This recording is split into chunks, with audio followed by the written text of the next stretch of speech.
Breaking tragic sudden diagnosis about Trump health released. It only been 24 hours. Liberals have compassion for everyone.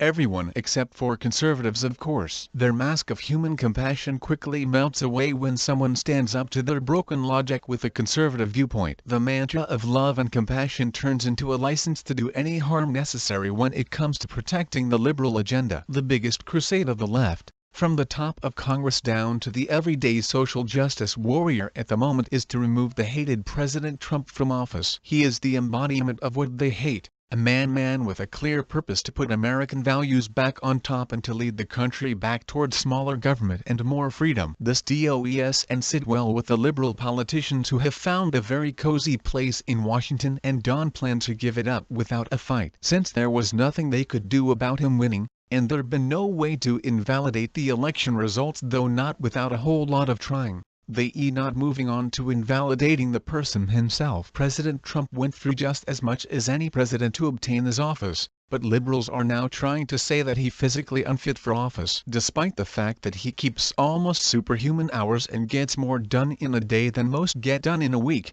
the left, with the media at its back, is trying to broaden the loophole of physical fitness precluding him from office, and shove him through it. Since the actual tests that the president recently underwent didn't come back the way they hoped they would, the media has turned to its old standby.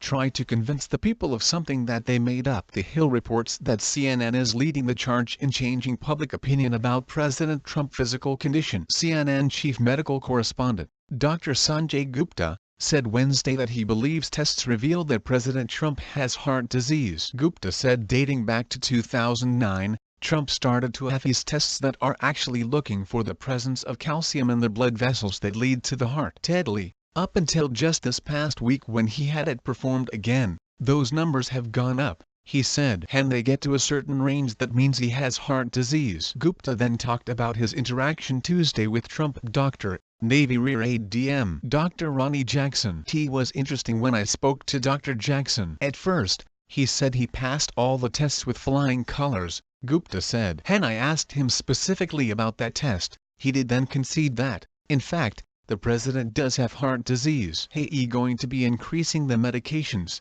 including the cholesterol-lowering medications, to try and combat that, but there's no question, by all standards, by all metrics, anyway a doctor or cardiologist will look at it, the president does have heart disease. Gupta said it controllable with medications, adding that Trump needs to have his diet under control. But he does have heart disease, he said. Jackson, who has served as the presidential physician since 2013, on Tuesday gave Trump a clean bill of health, declaring him physically and mentally fit for office. He said that Trump's overall health is excellent, adding that the president had mostly normal results on several tests of his cholesterol and heart health. His cardiac performance during his physical exam was very good. He continues to enjoy the significant, long-term cardiac and overall health benefits that come from a lifetime of abstinence from tobacco and alcohol, Jackson said. So, apparently he in better than average health for someone his age, which, by the way, is very close to the age of the liberal darling,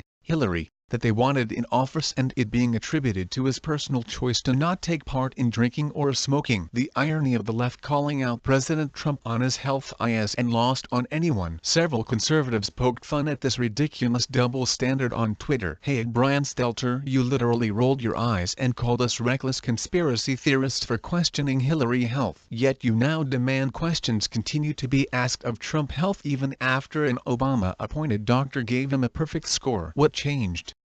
If a search for the truth was the objective of CNN, they would and still be beating the drum about Russia or focusing on the president and his personal life. Perhaps if they spent more time trying to convince people that their point of view is right, instead of that President Trump is out to get them, they would have more success.